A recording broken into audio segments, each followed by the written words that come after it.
What's up, YouTube? My name is Brett Booker, and today we're going to talk about what is diesel therapy, my experiences on the real Con Air, and how they relate. So for you to understand more about me, when I was 20 years old, I caught one federal indictment. They let me out on pretrial. I caught another federal indictment. They ended up giving me 138 months, which equates to 11 and a half years. I ended up serving a little over 8 years on that sentence, and I'm currently serving my last year on a GPS bracelet in community custody where I report to the federal halfway house. And I'm telling you, I'm extremely grateful for it because everything that I'm currently doing is extra credit.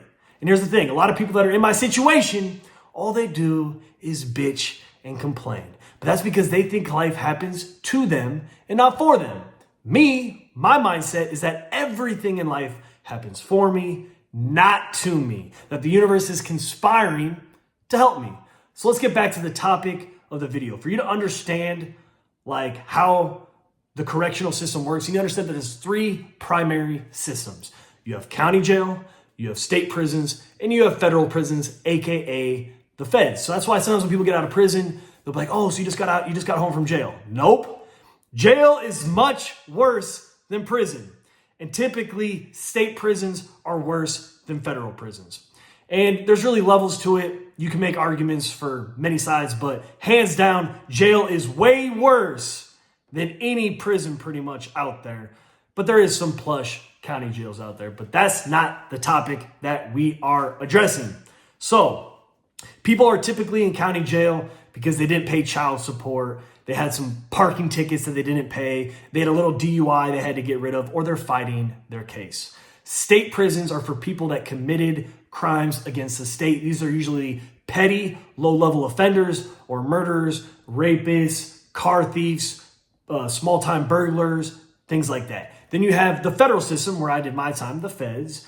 And this is for people that did white-collar offenses like Ponzi schemes, big scams. You have cartel members, mafia members, people that maybe burned down a federal courthouse or something. It's pretty much any crime that was committed on federal lands or that were committed against the United States government. So when you go to court, it's one of the most eerie feelings ever when the judge reads United States of America versus Brett Booker. It's like a chilling effect. Another thing about the federal prison system is you cannot win. They literally have, I think it's a 98% conviction rate. Because if you take it to trial and you lose, they're going to triple or quadruple your sentence. They're going to punish you for taking it to trial. And the way that the laws are set up, you really cannot win. So you just do not ever want to get wrapped up in the federal system because you're going to get screwed. So anyway, when you commit a crime against a state and it's a state offense, the state prisons are only within the boundaries of that state. However, when you are sent to federal prison, not every state has federal prisons. So typically, they try to match you to a federal prison that's in 100 to 500 miles of where you caught your case or your release address. And they do that in a straight line, not by rows. So it's pretty much, also, it's going to base on your custody level. So for me, since I've been out, people will ask me, hey, so where did you do your time? And I'll say, well, look, I've been through 8 different states and 10 different correctional facilities. Some of them, you're just there for maybe a week or two as a holdover. Other times, I did years there because that was the prison that I was designated to. So I've been in prisons in California, Oklahoma, Kansas, Nebraska, Minnesota, Wisconsin, Indiana, and Illinois. So I caught my case in Nebraska.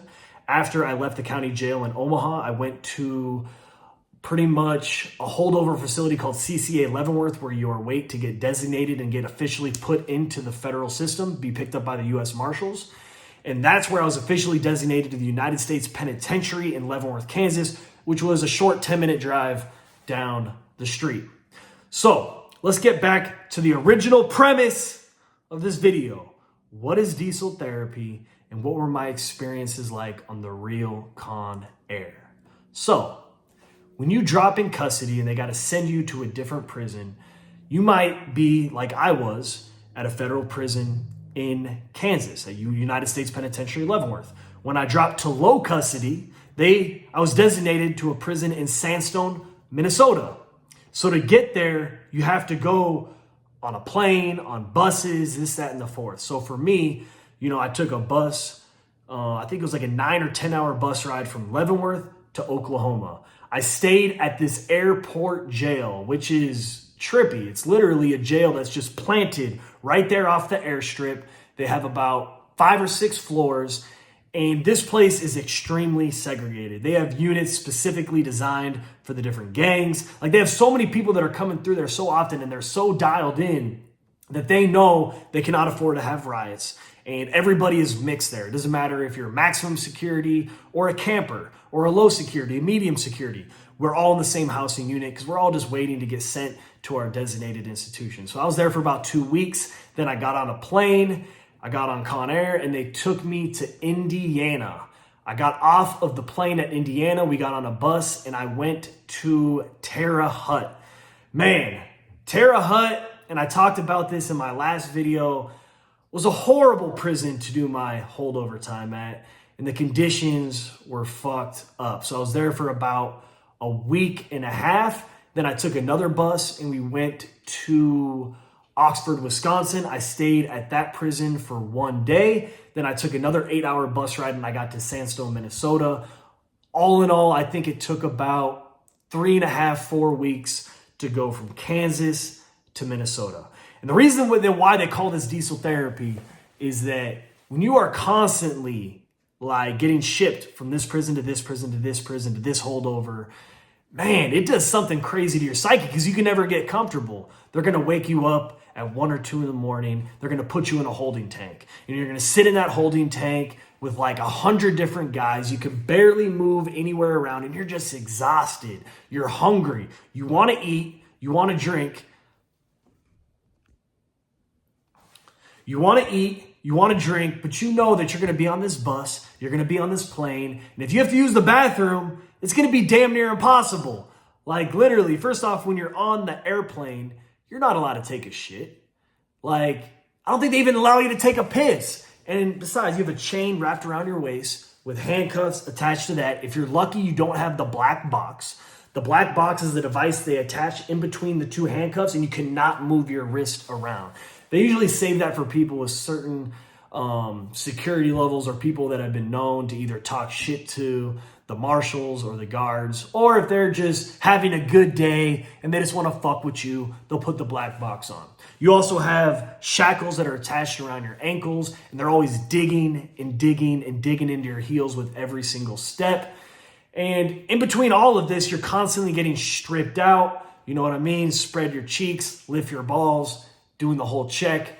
And I can see why they do it, because there are literally people that will hoop, aka stash shit in their asshole. I've seen people stash knives up there, cell phones, paperwork. I mean, all sorts of crazy shit. Drugs. I mean, drugs is a big one because people can, put a little glove full of K2 up their ass and hit Oklahoma and might make $9,000, $10,000 in a few days through Cash App transactions or whatever, because people are such big dope fiends in there.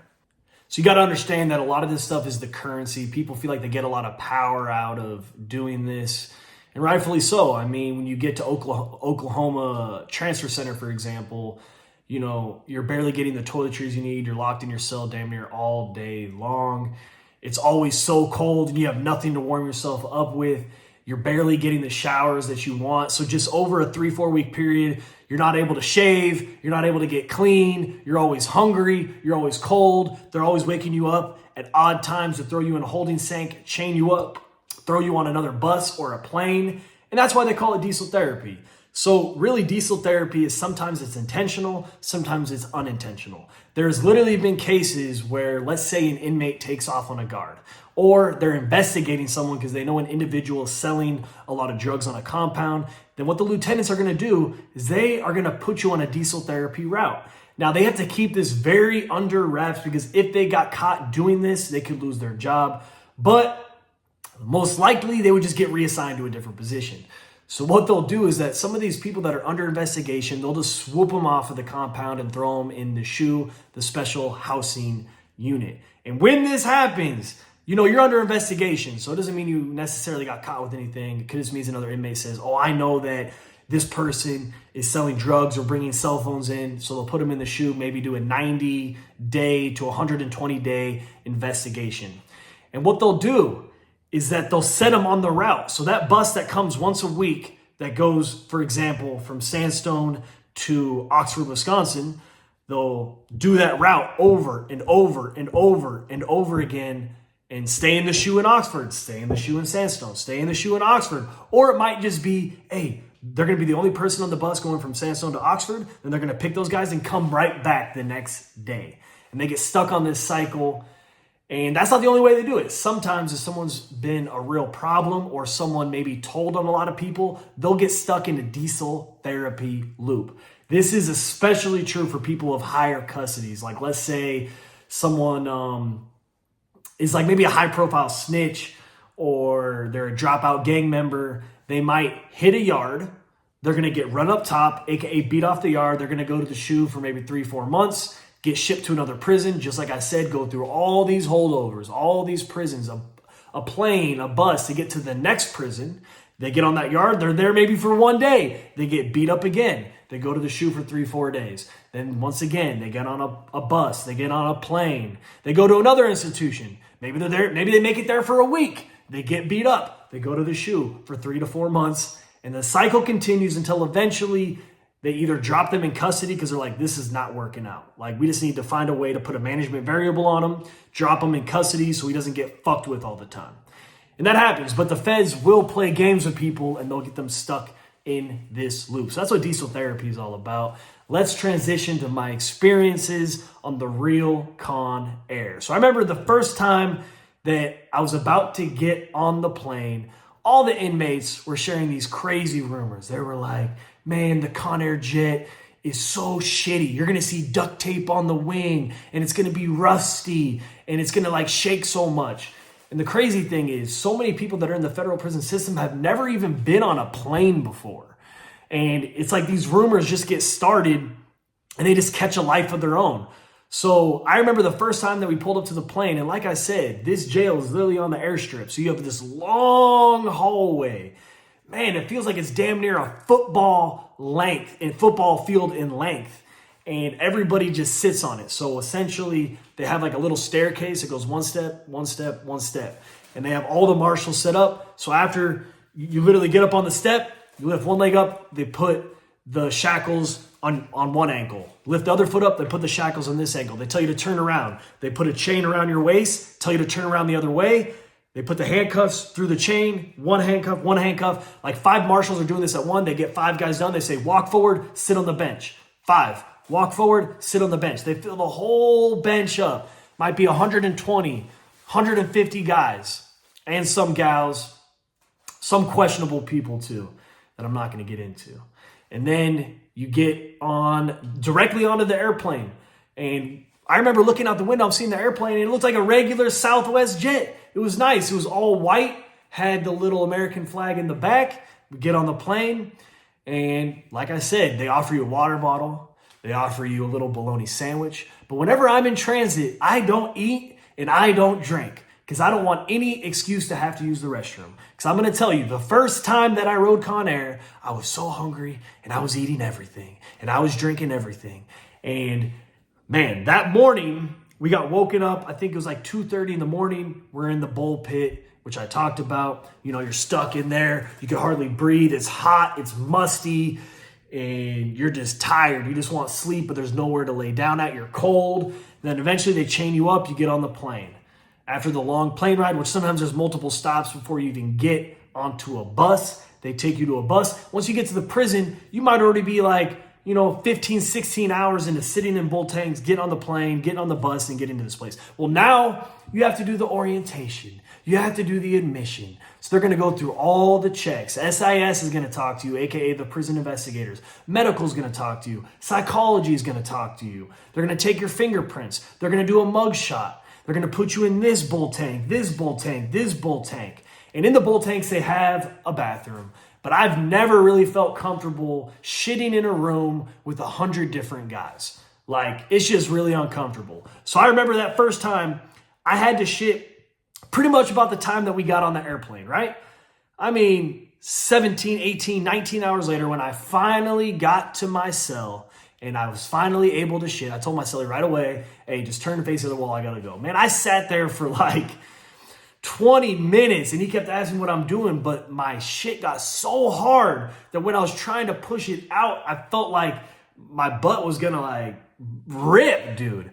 So I learned my lesson that time, that anytime that I was gonna get shipped here and there, I was not going to eat, I was not going to drink, I was just gonna go into a fasted state. So essentially, this is what the trips on Con Air that I have done have looked like. So I caught my case in Nebraska. I was in county jail like 18, 19 months. Then I got sent to CCA Leavenworth to get designated. Then they sent me across the street down the highway to United States Penitentiary Leavenworth.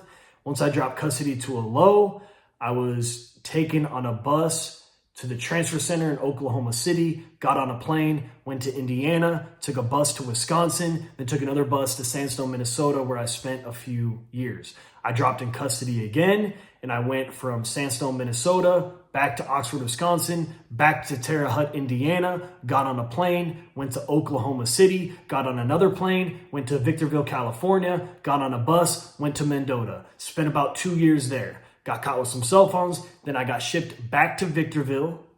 I left Victorville, got on another plane, went to Oklahoma City, got on another plane, went to Chicago, Illinois, where I spent time at MDC Chicago. This was during Lollapalooza. The unit that I was in, it was interesting. You could see this parking garage and all these different like women that were dating some of the guys that were in the facility would go to the top of the parking garage and they would spend hours twerking and flashing and all this crazy shit. And at MDC Chicago, you know, it's Chicago. Gang culture is really prevalent. So the units are very interesting there. There's always something popping off. There's always a fight or a riot or some shit going down.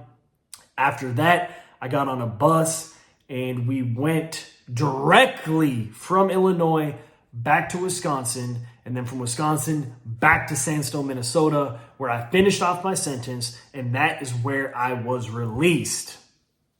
Now, I will say that some people get some very interesting treatment when they're on Con Air. So I remember one time I was sitting on the plane, and there was a guy that we picked up from ADX, which is the Supermax security prison in Colorado. We left Oklahoma. We just landed on an airstrip there. The guy got on the plane, and then I think we flew from there to Indiana. And this was kind of crazy. He's like, yeah, they're going to pick me up in a helicopter. I was like, pick you up in a helicopter? I look at him. You know, he had a lot of swastikas, a lot of the bolts. So I know he was a high-level leader in one of the Aryan gangs. I'm not sure. I really don't want to misspeak on it.